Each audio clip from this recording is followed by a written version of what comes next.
Demonstration কৰা number 1টো হৈছে Karbi Anglong, west Karbi Anglong আৰু ডিমা হাছাওতো ট্ৰাইবেলসকলক চাকৰি নিদিয়ে আজিকালি। যোৱা বছৰ 1345 মাষ্টৰ এপইণ্ট কৰিছিল। তাৰ ভিতৰত ট্ৰাইবেলসকলক মাত্ৰ 62 দিছে। 1283টো নন ট্ৰাইবেল, মানে খিলঞ্জীয়া অসমীয়া কথা আমি কোৱা নাই, আদিবাসী কথা কোৱা নাই, কিন্তু বাহিৰৰ পৰা বিহাৰ, বেংগলৰ পৰা, বাংলাদেশৰ পৰা অহাসকলকে মাষ্টৰ কামো দিলে। 3 মাহমান আগত আকৌ 215জন মাষ্টৰ আকৌ এপইণ্ট কৰিছে। তাৰ ভিতৰত কাৰ্বি অকল এজন, ডিমাচা 2জন আৰু কোনোবা কুকি মানুহ এজন, টোটেল 4জনহে মাত্ৰ পালে। আউট অফ 215, 211টো যিবিলাকে বাহিৰৰ পৰা, বিহাৰ, বেংগলৰ পৰা, বাংলাদেশৰ পৰা আহিছে, তেওঁলোককে মাষ্টৰ কামো দিছে।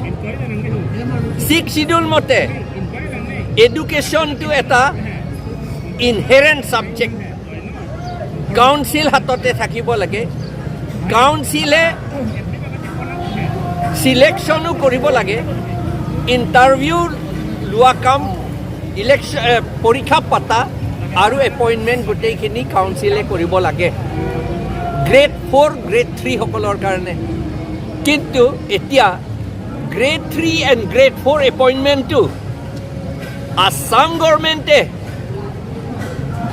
আমাৰ কাৰ্বি আংলং আৰু ডিমা হাছাওৰ পৰা যিমান MLA গৈছে, তেওঁলোকে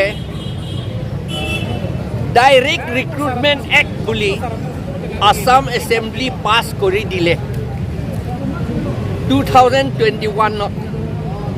এই ডাইৰেক্ট ৰিক্ৰুটমেণ্ট এক্ট মতে 2টা কমিশ্যন বহাইছে, এটাটো গ্ৰেড 3 কাৰণে আৰু এটাটো গ্ৰেড 4 কাৰণে।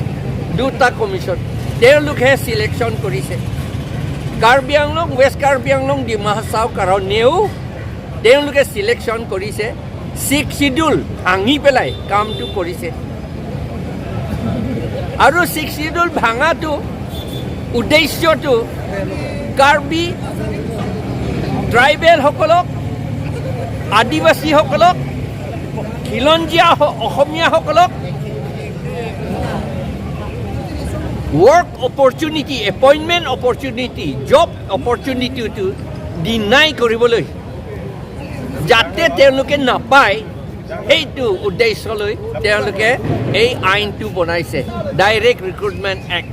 আৰু সেই সময়ত আমাৰ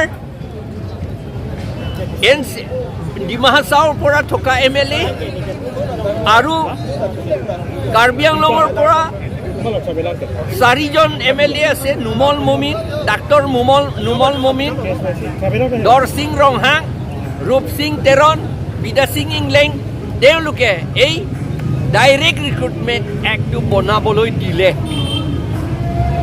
সেইকাৰণে আমি এতিয়া চাকৰি নাপায়। গ্ৰেড 3 এণ্ড গ্ৰেড 4 গভৰ্ণমেণ্ট চাকৰি আৰু ছেমি গভৰ্ণমেণ্ট চাকৰি, সেইবিলাকো আমি ইয়াত চিলেকশ্যন কৰিব নোৱাৰে।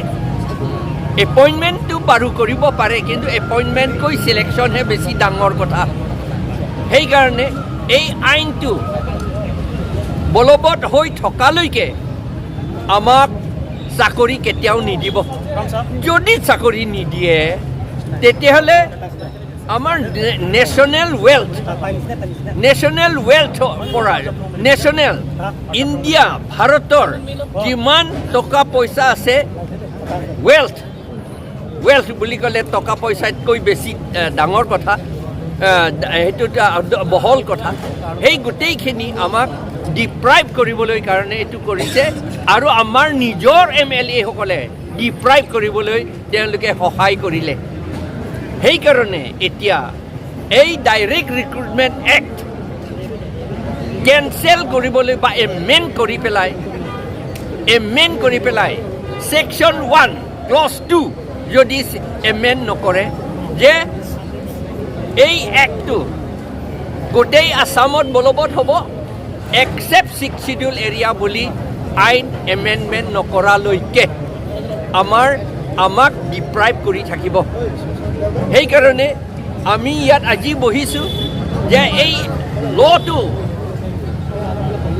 এমেণ্ড কৰিব লাগে আৰু এমেণ্ড কৰিবলৈ হ'লে এই বৰ্তমান থকা MLA সকলে একো নকৰিব, বৰ্তমান থকা কাউন্সিলসকলে একো নকৰে, কাৰণ কাউন্সিলে ৰিজলিউশ্যন লৈ পেলাই অপ'জ কৰিব লাগিছিল, সেইটো নকৰিলে। MPয়ে ৰিজলিউশ্যন লৈ পেলাই অপ'জ কৰিব লাগিছিল, কিন্তু MPও নকৰিলে। সেইকাৰণে এই অহা MLA ইলেকশ্যন, এই 26ৰ MLA ইলেকশ্যন, এই বিজেপি যিমান আছে MLA MP সকলক, MPটো নহ'ব কিন্তু MLA সকলক ডিফিট কৰি পেলাই আমি ৰিজনেল পাৰ্টি APHLC আৰু ইয়াত ৰিজনেল পাৰ্টিসকলক, এলায়েন্স গ্ৰুপসকলক, এলায়েন্স পাৰ্টিসকলক নিজিকালে আমাৰ ট্ৰাইবেলসকলে, খিলঞ্জীয়া অসমীয়াসকলে, আদিবাসীসকলে, গোৰ্খাসকলে, আমাৰ কাৰ্বিসকলে, ডিমাছাসকলে, বড়োসকলে, লালুংসকলে, তিৱাসকলে আমি চাকৰি এটাও নাপাব আৰু গভৰ্ণমেণ্ট নেশ্যনেল ৱেল্থ যিটো আমি পাব লাগে সেইবিলাক আমাক চব ডিপ্ৰাইভ কৰি থাকিব। সেই কি ইয়াত ডেমনষ্ট্ৰেশ্যন কৰিছোঁ, যিটো এতিয়া চলি আছে সেইটো কথাটো সেই আইনৰ কাৰণেহে হৈছে, ডাইৰেক্ট ৰিক্ৰুটমেণ্ট এক্টৰ কাৰণেহে হৈছে।